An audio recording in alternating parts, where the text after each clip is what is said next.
Well, I put it off, but it's time to make another video about that game I've been making. It may be the last, and there are reasons. And I want to point out that it is not because I don't think I could finish it. It's not because I'm simply stuck in having to give up. I have no doubt in my mind that if I kept at it and put out the effort, that I could finish this. I'm basically around 80 to 90% done coding the core systems. Having said that, after coding those systems, I still have to make the world, build dungeons and villages and write dialogues and create all the items and the spells and basically all the content for the game, which I'm thinking would probably take at least a year, or maybe two, because things tend to end up taking longer than you think when you're trying to make a game. And my priorities are different than they would have been 3 or 4 years ago. Putting literal years of my life into making a game is just something that doesn't seem worth it to me anymore. Again, I have no doubt I could finish it, at least so far as to make something that was playable, legitimately playable as a game. I don't know whether it would be any good or not. Maybe it would. Maybe it wouldn't. But it would take years, and that's just not where my priorities lie at this point. For one thing, I'm really mostly a casual gamer. Yes, I know, the dirty casuals, and I'm claiming to be one. But hear me out. When I say a casual gamer, I'm not saying I'm someone who plays exclusively casual games. And some people might use the term mid-core as an alternative. But I say I'm mostly a casual gamer because even though I play both casual and core games, I treat games as a form of casual entertainment. And really, I think that's what games in general usually should be. Games are best as one more activity among many in your life. Something to do for a bit of fun, not as something to try and become a replacement for life, as many games now seem to try to be. But things really were just better when games presented themselves as simply another thing to do in your life, another fun activity, and not as a substitute for life. But things really changed on August 1st of 2023. That's when I found this little guy. I didn't think at the time that I had room in my life for a dog, or that I could afford to take care of one. But I wanted to help him. And very quickly he became basically my baby. And he became my top priority. Maybe it's because I never had kids, and in a way he ended up taking that role. I do question now, even though I wanted to have kids when I was younger, to raise children, if I really would have been able to take care of actual human children through all the years they need it. But then again, when I was younger and healthier, because I am older than a lot of people would assume, I might have been able to. But basically, little Rocky here, he basically became my kid. And for the first 6 months I had him, I basically stopped working on anything game-related, as I put all my effort and my energy into raising my new puppy, which by the end of that time, there was no way I could give him up. My name may not be John Wick, but heaven help anyone who messes with my boy. After that, I switched to focusing more on art instead of programming. While these both require a lot of skill and a lot of time to develop that skill well, the art doesn't require the same kind of concentration over long periods of time, or the same need to try and integrate ideas from all sorts of different places.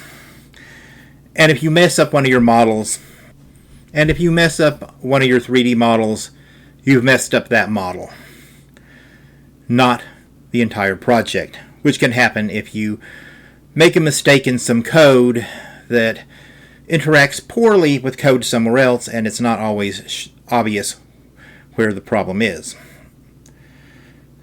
And that means you can also do it in smaller chunks of time. So I switched from programming to art for about a year, until someone came up with an idea how to update my old Minecraft mod, Doom-like Dungeons, which I thought was basically dead for any Minecraft version after 1.12.2. And then someone else, who is the maker of another well-known mod, sort of updated the generation system that actually allows them to spawn in the world, and then left it to me to update the rest of it to actually work and populate the dungeons with monsters and loot and have themes and basically the other parts of the mod, but he updated the part that hooked them into the world generator for me, which is what I was having trouble with. And after working on that, I decided to try making games again. I had previously released one game, Caverns of Evil, which was a flop and has never even made the $100 that is the minimum amount Valve will pay out. So it's on paper made about $85. In practice, it's made nothing. I had looked into making a life simulator similar to The Sims or Enjoy or the upcoming Paralives, but I had abandoned that idea as something that I had decided was too big a game for someone at my overall experience and skill level.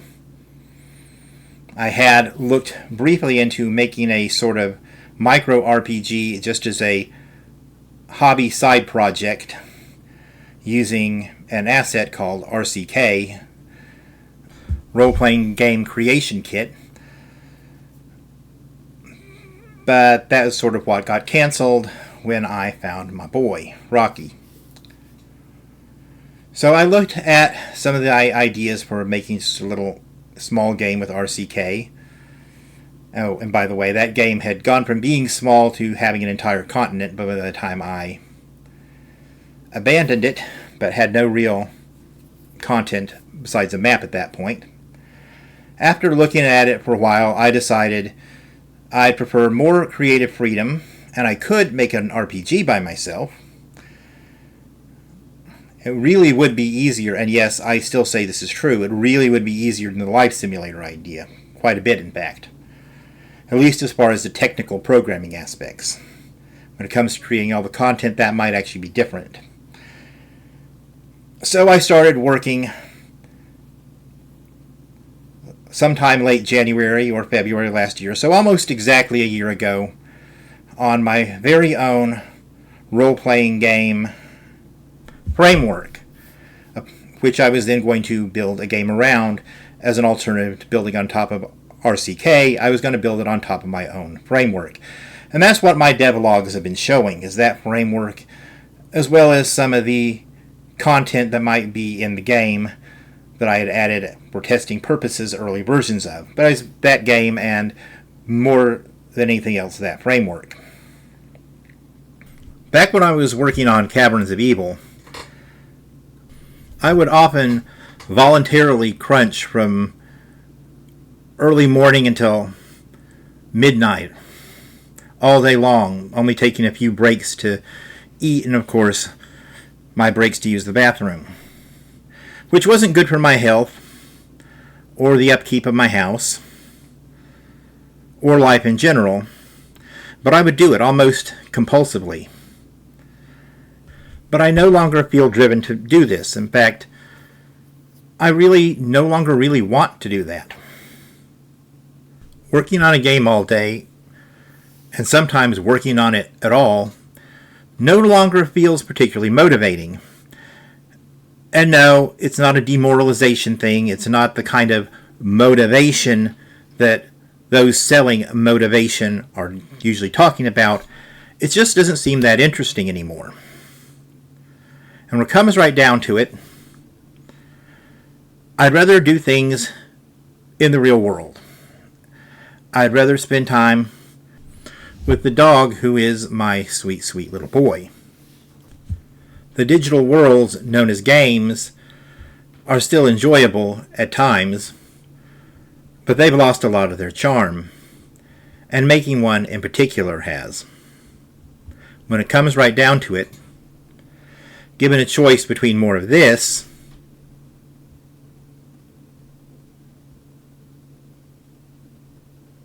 and more of this,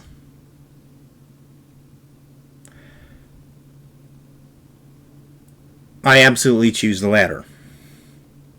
Games can still be a fun diversion, and they can still inspire interest and engagement, but not the joyously happy, alive feeling that comes from spending time with a real, living being. And making games can be an interesting, fun puzzle and curiosity and bit of creative expression, but they can't compete with the love of a living creature, especially such a sweet and loving living creature as my Rocky. So that is one thing, perhaps more than anything else, that has pulled me away from wanting to make games. And some people may not understand that, and some people may think, oh my God, that dog ruined you. But he has made me much happier than some digital worlds, some pixels on screens ever could have. And perhaps I'll make some small games in the future. I've wondered about the idea of returning to a simple version of the old city builder idea I had once, as a simplified version that I can, maybe put together and probably give away for free. Or maybe trying to make some virtual card game, but nothing that's going to take years of my life, and nothing that I can't do working on it a few hours a day. Besides that, the compulsive crunching from daylight to dark that I used to do on making a game was never good for my health. It was actually quite bad for it. It was never good for my quality of life or for my ability to maintain what little I have or the home I live in. What it all comes down to is that virtual lives in virtual worlds can no longer compete with actually living. And making such worlds can't compete with caring for a living creature who you love and who you know loves you back. I'm not sure anyone is still listening, but if you are, thank you for hearing me out. I hope you find plenty of games you like to play, even if I won't be making them. And I hope you too will be able to find satisfaction and perhaps even some joy in the real world as well. And that's all I really have to say. Have a great rest of your day.